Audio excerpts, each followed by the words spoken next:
سورہ احقاف پارہ نمبر 26 آیہ کریمہ نمبر 1، 2 اور 3۔ نحمدہ ونصلی ونسلم علی رسولہ الکریم، اما بعد فاعوذ باللہ من الشیطان الرجیم، بسم اللہ الرحمن الرحیم۔ حامیم تنزیل الکتاب من اللہ العزیز الحکیم۔ ما خلقنا السماوات والارض وما بینہما الا بالحق واجل مسمى والذین کفروا عما انذروا معرضون۔ صدق اللہ العظیم۔ حامیم تنزیل الکتاب من اللہ، اس کتاب کا نازل کیا جانا اللہ کی طرف سے ہے۔ العزیز جو بے حد غالب، الحکیم بے شمار حکمتوں والا ہے۔ ما نہیں خلقنا ہم نے تخلیق کیا، سماوات آسمانوں کو، والارض اور زمین کو، وما بینہما اور جو کچھ ان دونوں کے درمیان ہے، الا بالحق مگر حق کے ساتھ، واجل مسمى اور ایک مقررہ میعاد کے لیے، والذین کفروا اور وہ لوگ جنہوں نے کفر کیا، اما انذروا جس عذاب سے ان کو ڈرایا گیا، معرضون وہ اس سے روگردانی کر رہے ہیں۔ یہ سورہ ہے سورہ احقاف۔ احقاف یہ حقف سے ہے۔ حقف کہتے ہیں عربی زبان میں اونچے، بلند، طویل ٹیلوں کو، جو بلند بھی ہوں، جو لمبائی میں بھی ہوں اور کچھ ٹیڑھے بھی ہوں، ان کو عربی زبان میں حقف کہتے ہیں۔ احقاف یہ اسی سے بنا ہے۔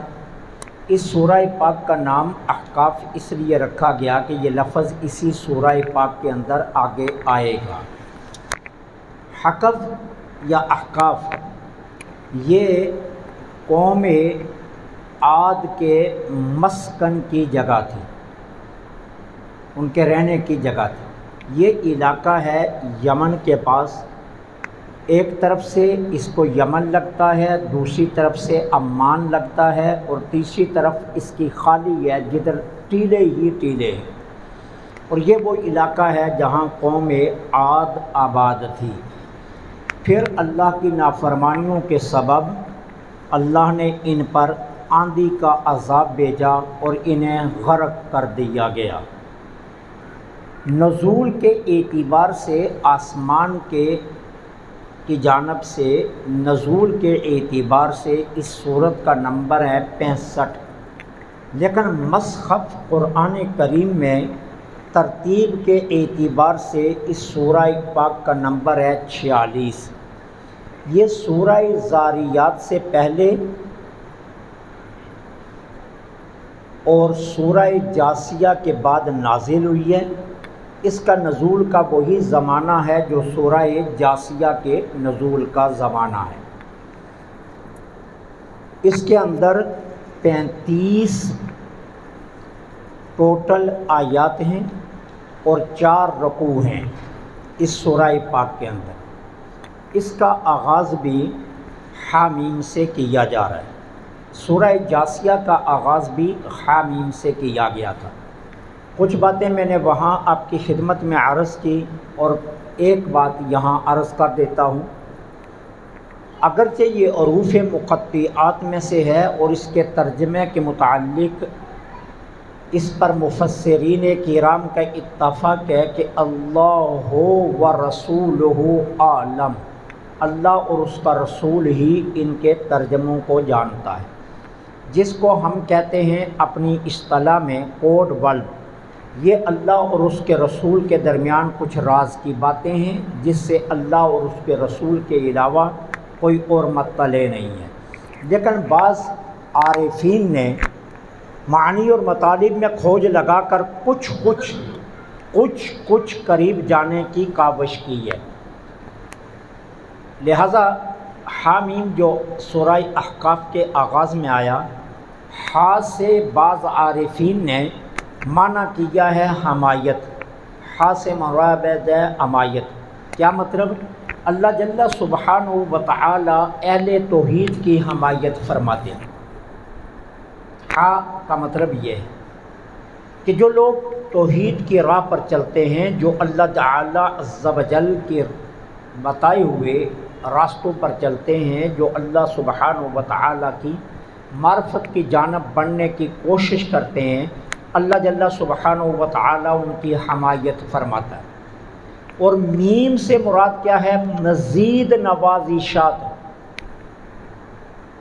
حامیم سے مطلب ہے کہ اللہ توحید والوں کی حمایت بھی فرماتا ہے اور مزید ان پر نوازشات۔ اور مزید نوازشات کیا ہیں؟ ایک تو انہیں راہ دکھلاتا ہے، اور دوسرا یہ ہے کہ قیامت کے دن اللہ انہیں اپنی ذات کا دیدار نصیب فرمائے گا۔ حامیم کا بعض عارفین نے یہ ترجمہ کیا۔ اس کے بعد کہا گیا کہ تنزیل الکتاب من اللہ، اس کتاب کا نازل کیا جانا اللہ کی جانب سے۔ یہ کتاب اللہ جل سبحانہ و تعالی کی طرف سے نازل کی گئی ہے۔ اچھا، اب اس کے بعد کیا فرمایا؟ العزیز الحکیم، جو غالب بھی ہے اور حکمتوں والا بھی ہے۔ اب یہاں یہ تو لفظ کہنے کی ضرورت کیوں پیش آئی کہ وہ غالب ہے؟ کیا مطلب؟ غالب اس اعتبار سے ہے کہ یہ کتاب اپنے معانی اور مطالب کے اعتبار سے باقی ساری کتابوں پر غالب ہے۔ اپنی فصاحت اور بلاغت کے اعتبار سے یہ کتاب باقی ساری کتابوں پر غالب ہے۔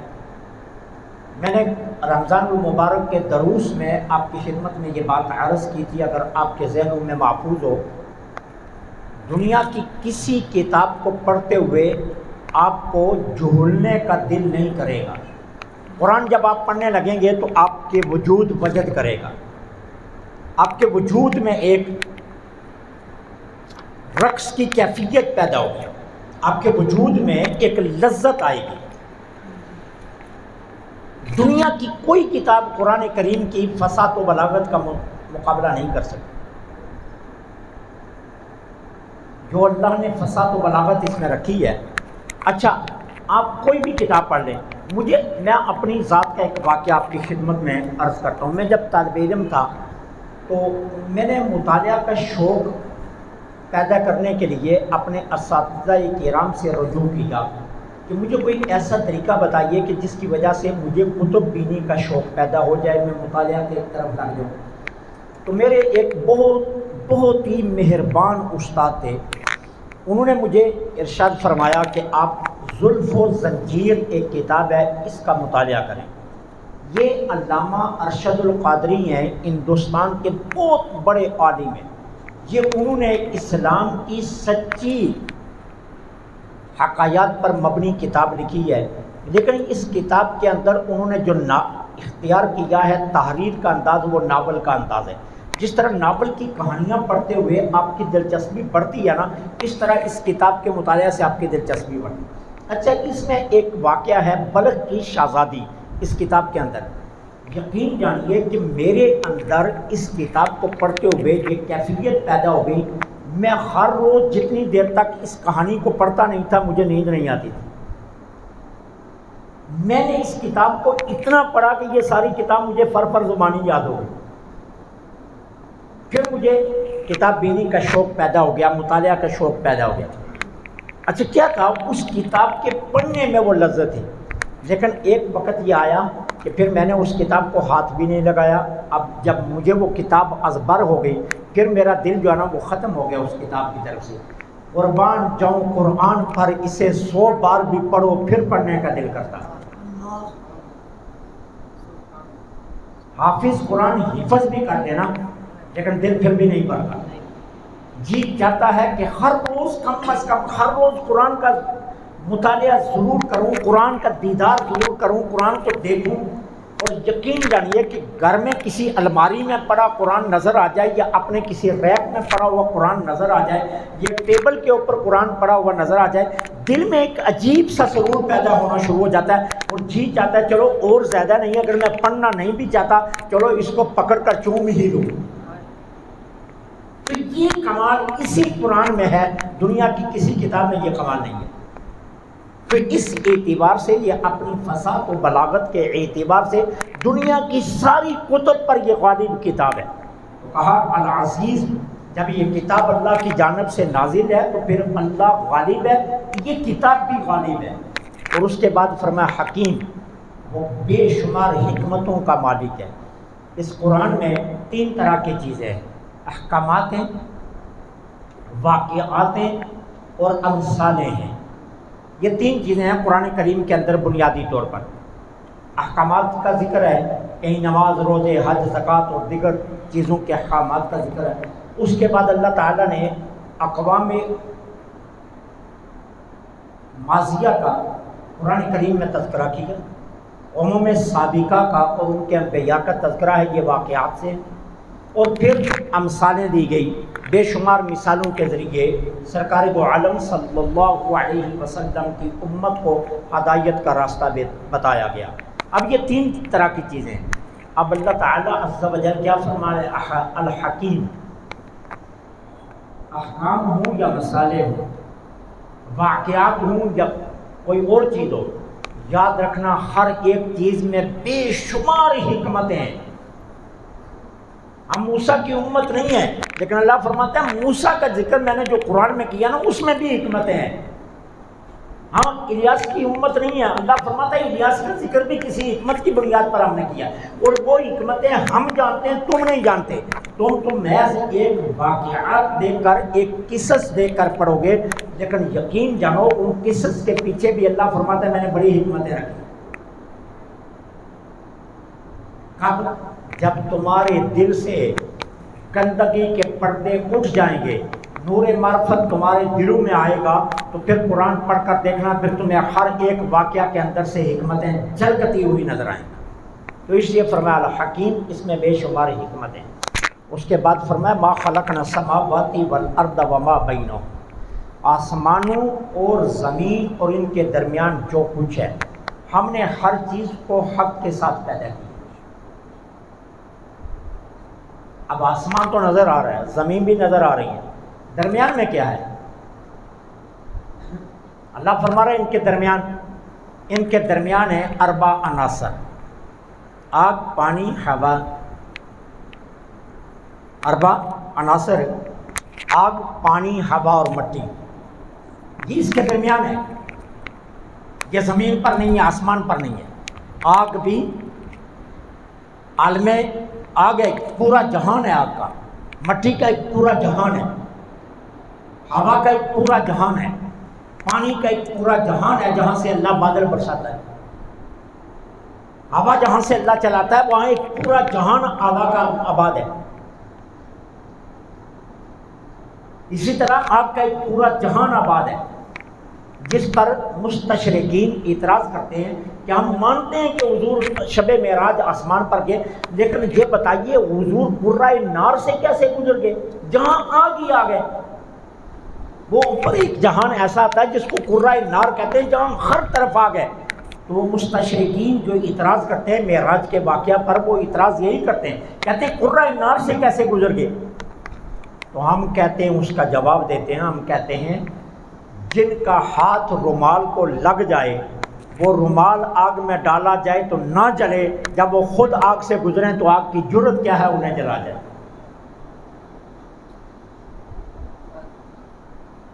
تو ایک قرۂ نار ہے۔ یہ 4 چیزیں درمیان میں 4 عناصر ان کو کہتے ہیں۔ اور اس کے علاوہ پھر اور کیا ہے؟ بارش ہے، جمادات ہے، حیوانات ہیں اور انسان ہیں، ملائکہ ہیں، یہ سبھی اس کے درمیان میں آتے ہیں۔ ہم زمین کے اندر نہیں ہیں، ہم زمین کے باہر ہیں، تو ہم زمین و آسمان کے درمیان میں ہیں۔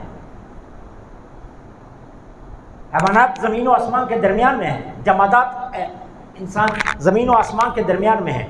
اب اللہ فرما رہا ہے جو چیزیں بھی میں نے خلق کی ہیں وہ حق کے ساتھ خلق کی۔ اب حق سے مراد کیا ہے؟ ہر چیز کو میں نے کسی مقصد کے لیے بنایا، بغیر مقصد کے نہیں ہے۔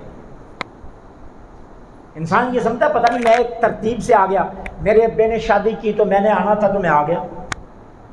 انسان آج تک یہی سوچتا پھرتا ہے۔ اللہ فرماتا ہے ایسا نہیں ہے، ہم نے حق کے ساتھ ہر چیز کو خلق کیا، اس کے پیچھے تمہیں دنیا میں بھیجنے کے لیے ایک اللہ تعالیٰ کا پورا نظام ہے، اور اس نظام سے گزار کر جو تمہیں دنیا میں بھیجا گیا، اس لیے تو نہیں بھیجا گیا آؤ اور دنیا کی گندم ختم کرو اور پھر بستر باندھو اور واپس آ جاؤ، کہا اس کام کے لیے نہیں بھیجا۔ وہ جس طرح کہا تھا نا، وہ غالب کا یا کسی اور کا ہے شعر، کیا بتلائیں صاحب دنیا میں کیا کر گئے، پیدا ہوئے BA کیا افسر لگے، رٹائر ہوئے پینشن لی اور مر گئے۔ اس مقصد کے لیے نہیں بھیجا گیا، اللہ نے اپنی معرفت کے لیے بھیجا۔ ہم تو انسان ہیں نا، ہم باشعور ہیں، کائنات کے حیوان اللہ کی معرفت کو ڈھونڈ رہے ہیں۔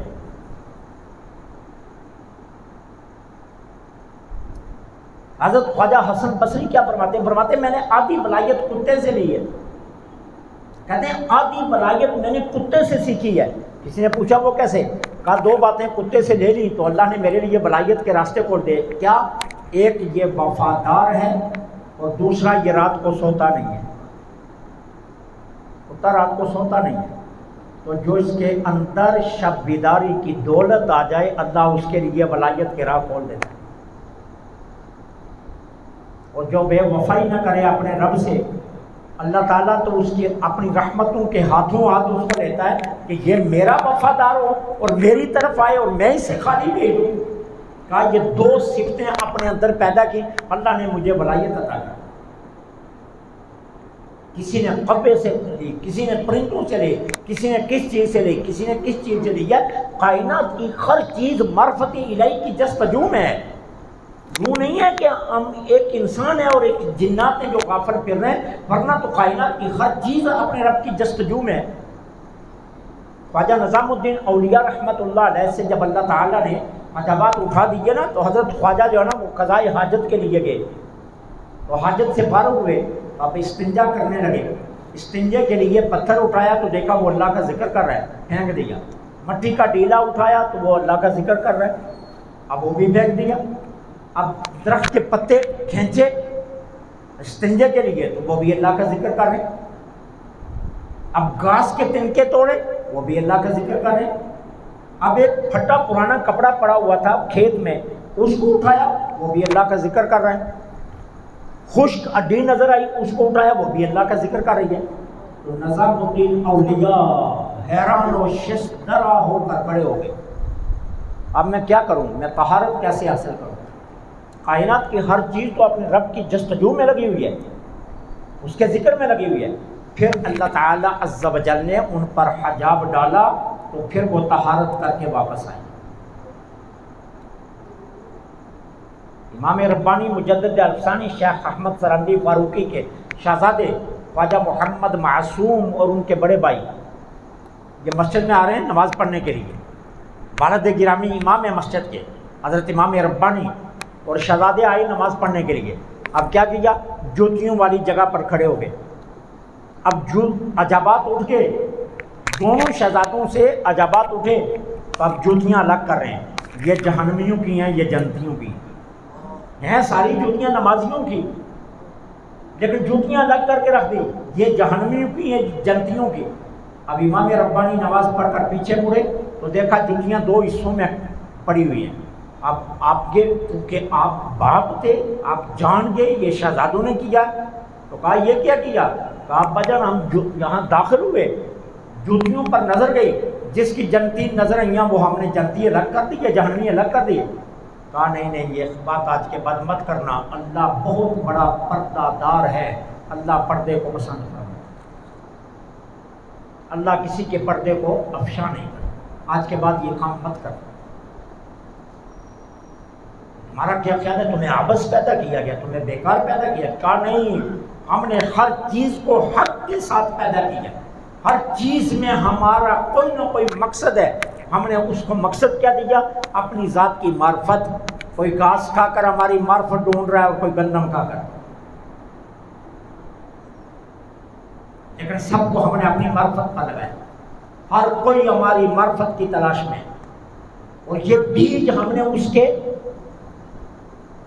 وجود میں ودیت کر کے رکھا ہے۔ کائنات میں مرد کا بچہ آتا ہے، اس کو کس نے بتایا کہ ماں کے سینے سے دودھ پینا ہے؟ ماں اس کے سارے جسم سے اسے آپ نے لگائے، وہ کچھ نہیں کرے گا، جو ماں اپنی چیسٹ سے لگاتی ہے وہ فیڈنگ شروع کر دیتا ہے۔ شیر کے بچے کو کس نے کہا تو نے گھاس نہیں کھانی، گوشت کھانا؟ بکری کے بچے کو کس نے بتایا کہ تو نے گوشت نہیں کھانا، تو نے گھاس کھانی ہے؟ وہ تو ابھی دنیا میں آیا ہے۔ بلی کے بچے کو کس نے بتایا تو نے دودھ پینا ہے، تو نے کچھ اور نہیں کھانا؟ مالک نے اپنی معرفت ودیت رکھ کر ماں کے پیٹ سے بھیجا ہے۔ مجھے ڈھونڈنے چلے ہو تو ڈھونڈنا، اور میں تمہیں تمہارے اندر وہ بیج رکھ کر بھیج رہا ہوں جو میری تلاش کا بیج ہے۔ تو کہا ہم نے ہر چیز کو حق کے ساتھ پیدا، کسی چیز کو ہم نے بے حق پیدا نہیں کیا۔ اچھا تمہارا کیا خیال ہے یہ کائنات یوں ہی چلتی رہے گی؟ عبدالآباد تک کہا عبدالآباد کے لیے نہیں بھیجا گیا، الی اجل مسمی، ایک مقررہ میعاد کے لیے ہم نے اس کائنات کو بنایا، پھر سمیٹ دیں گے، فنا کر دیں گے، قیامت کا زلزلہ بھیجیں گے، پہاڑ روئی کی طرح، تڑی ہوئی روئی کی طرح اڑ جائے گی، یہ زمین سمٹ جائے گی، ساری کائنات، چاند بے نور ہو جائے گا، سورج بے نور ہو جائے گا، آسمان ٹکڑوں میں بٹ کر گر جائے گا، اور تم سب موت کی آغوش میں چلے جاؤ گے۔ ہم اسے سمیٹیں گے، سمیٹ لیں گے۔ یہ مت سمجھنا کہ عبدالآباد تک ہم نے رکھا ہے، عبدالآباد تک یہ نظام نہیں رکھا۔ کیوں؟ ہم نے ایک مقررہ میعاد رکھی ہے، ہم اس میعاد کے بعد تمہیں جزا اور سزا سے گزاریں گے، اور اگر جزا اور سزا کا نظام نہ رکھے تو پھر تمہارے دنیا میں جانے کا فائدہ کوئی نہیں۔ ہم نے حق کے ساتھ پیدا کیا۔ والذین کفروا، وہ لوگ جنہوں نے ہماری آیات کا انکار کیا، جس عذاب سے انہیں ڈرایا جاتا رہا تھا وہ اس سے روگردانی کر رہے ہیں۔ انشاءاللہ آیت کا یہ حصہ کافی مسائل پر مشتمل ہے، زندگی نے وفا کی تو انشاءاللہ یہ حصہ کل پڑھیں گے۔ اللہ مجھے آپ کو